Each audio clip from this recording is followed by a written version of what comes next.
저는 오늘 고린도전서 1장 26절에서 31절 말씀을 가지고 변들의 인생들을 사용하시는 주님, 변들의 인생들을 사용하시는 주님이라는 제목으로 말씀을 증거하겠습니다. 저희 교회가 위치해 있는 곳은 우리 워싱턴 DC를 중심부로 해서 보면 조금 변들이 지역입니다. 우리 한인들도 많이 살지 않고요.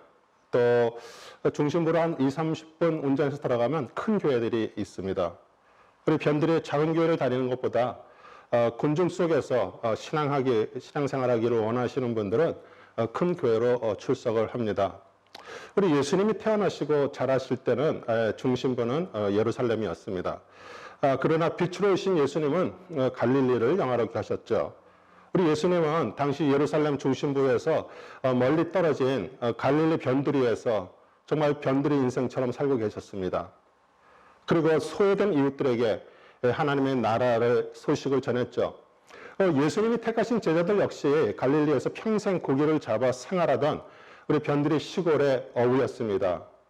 우리 용서하시고 들으시기 바랍니다. 우리 사람들의 눈에 보기에 저희 교회 또 저를 포함해서 우리 교인들 대부분 잘나고 뛰어난 분이 없습니다. 그러나 저희는 변두리 지역에 살면서도요, 정직하게 삶에 충실하며 또 하나님을 사랑하고 우리 교회 공동체를 사랑하는 성도님들의 모임이라고 저는 자부합니다.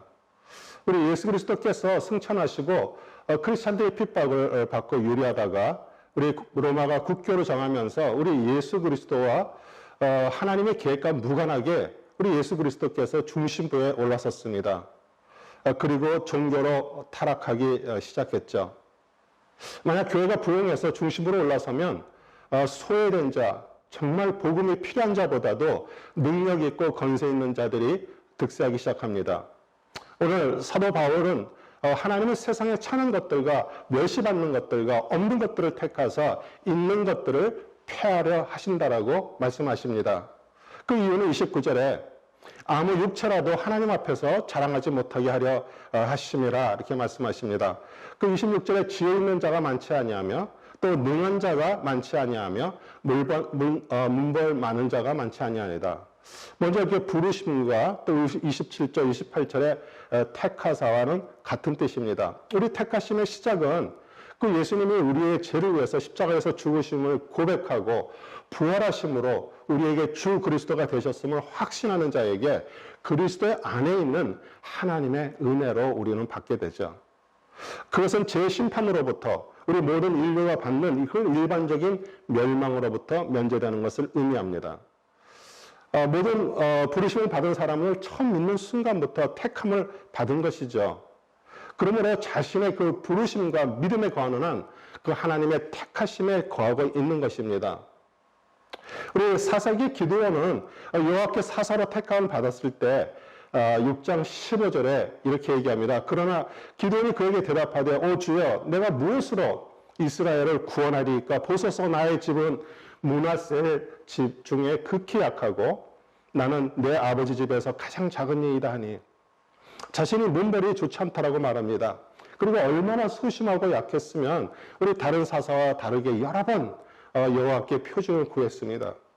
그러나 16절에 여호와께서 내가 반드시 너와 함께하리라고 말씀하신 것처럼 우리 300명의 군사로 12만 명의 미디안과 동방연합군을 패퇴시켰죠. 우리 29절입니다. 아무 육체라도 하나님 앞에서 자랑하지 못하게 하려 하심이라. 하나님은 변두리 인생들을 정말 미련하고 약한 자들을 사용하셔서 지혜가 출중하고 강한 자들을 부끄럽게 하십니다. 20절 그러나 하나님께서 세상의 미련한 것들을 택하사 지혜 있는 자들을 부끄럽게 하려 하시고 세상의 약한 것들을 택하사 강한 것들을 부끄럽게 하려 하심이라. 우리 사람들은 자신이 가방끈이 짧다라고 부끄러워합니다. 우리 가방끈이 짧아도요, 우리 성경끈만 길면 됩니다. 우리 세상은 하나님을 모릅니다. 우리 세상 사람 입장에서 여러분과 저를 보면 참 미련해 보일 것이에요. 우리한테 말은 안 해도 어차피 한 번 사는 인생인데 왜 그렇게 사냐고 속으로 혀를 찰 것입니다. 그런데 우리는 당당하게 말합니다. 우리 잠깐 찰나적으로 지나가는 인생이기 때문에 우리는 이렇게 산다. 우리 스스로 지혜가 있다고 생각하는 자는 하나님의 지혜를 받을 수가 없습니다. 우리 처음부터 좋은 가문, 명망 있는 그런 가문이 생기는 것이 아니죠. 그 하나님이 찾고 계시는 그 한 사람이 정말 하나님의 말씀에 순종해서 그 언약을 지키며 살아갈 때 우리 그 부모님의 신앙을 보고 자녀들이 따르는 거죠. 우리 밖에 나가서 전도는 못해도요, 우리 자녀들에게 정말 수직 전도는 꼭 하시기 바랍니다. 우리 자녀를 찾아 삼는 것이죠. 어떻게 할까요? 우리 하나님이 보시기에 바른 삶을 우리 자녀들에게 보여줌으로 그렇게 하는 거죠. 말이 필요 없습니다. 인간은 스스로 하나님 보시기에 좋은 성품으로 태어나지 않습니다.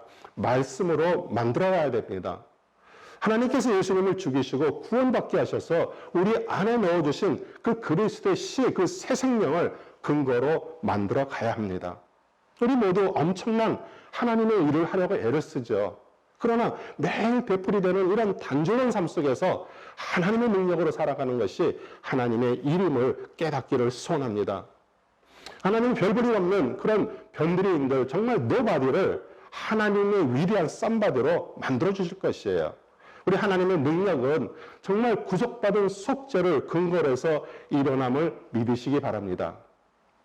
28절에 세상에서 천황각과 멸시받는 것을 택하사 우리 사사 중에 정말 입다는 첩의 아들로 그 정실부인 아들들에게 쫓겨나 우리 불량대의 왕초가 되었습니다.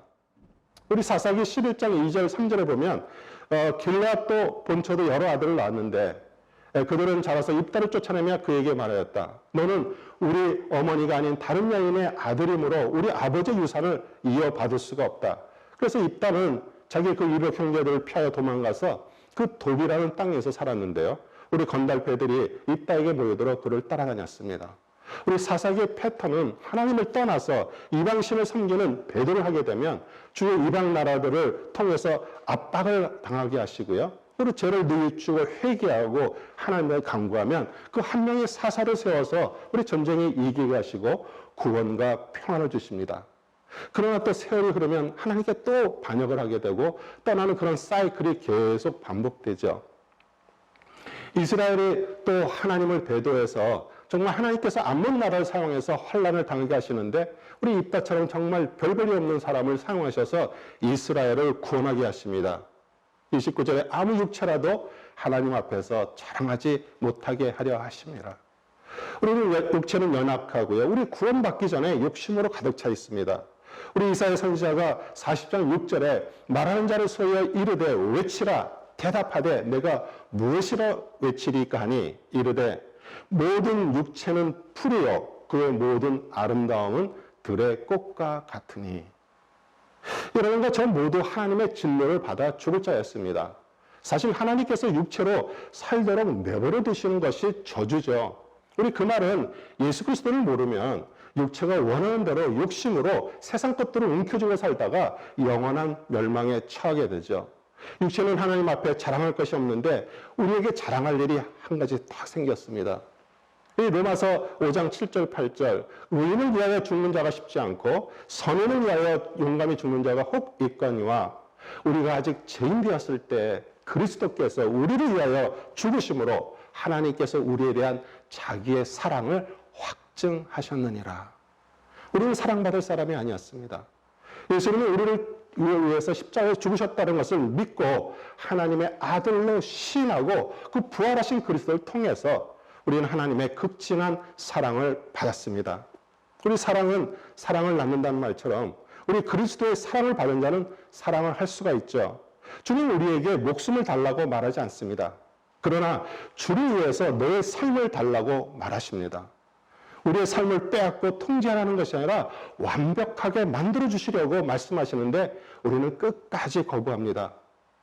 정말 주님의 그 진정한 뜻을 깨닫기까지 오랜 시간이 걸리죠. 우리 사실 구원받은 자의 삶을 우리 생활 속에 나타나는 일은 쉽지 않습니다. 그 어렵기에 완벽하신 하나님께서 우리 안에 그리스도의 영, 성령님을 넣어주셔서 정말 감사하게도 점점 구원받은 자의 삶을 드러나는 일을 도와주십니다. 그래서 여러분과 저는 그것을 잘하는 것입니다.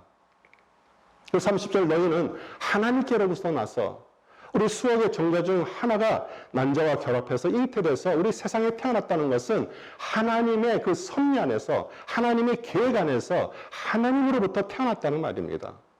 정말 수억 명으로 정말 그 중에서 한 명으로 선택받아 태어난 우리의 첫 창조를 말하죠. 우리 수십억의 사람들이 처음 태어난 그 첫 창조, 부모로부터 땅에서 태어난 상태, 그 겉사람의 삶을 살다가 인생을 마칩니다. 그러나 여러분과 저는 그리스도를 통해서 하늘로부터 다시 태어나는 거듭남, 즉 우리 마음속에 새 창조가 일어났습니다. 그 말을 우리 하나님께로부터 나서 그리스도 예수 안에 있다라는 뜻입니다. 그러면 우리 거듭난 속사람 새 창조가 일어나면 무슨 일이 생길까요? 우리 예수님은 하나님께로 나와서 우리에게 지혜와 의로움과 거룩함과 구속함이 되셨다고 바울은 말합니다. 우리 새 창조가 일어나면 우리 세상 지혜, 사람의 지혜가 아닌 하늘의 지혜가 임하게 되죠. 그러면 우리가 어떻게 그리스도의 그 우리에게 거룩함이 되었을까요? 우리 히브리서 10장 10절에 이 뜻을 따라 예수 그리스도의 몸을 단번에 들으심으로 말미암아 우리가 거룩함을 얻었노라. 우리를 거룩하게 애쓰려 마시고요. 우리 안에 은혜로 넣어주신 그리스도를 소중하게 간직하고요.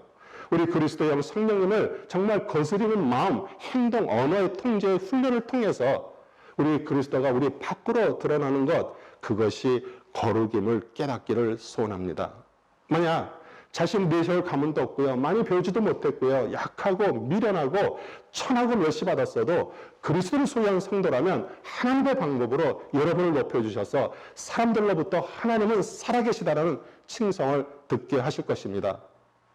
우리 세상 사람들 보기에 변두리 인생들이지만 정말 하나님이 보시기에 귀한 보석 같은 우리 모두 되시기를 우리 주 그리스도의 이름으로 축복합니다. 아멘.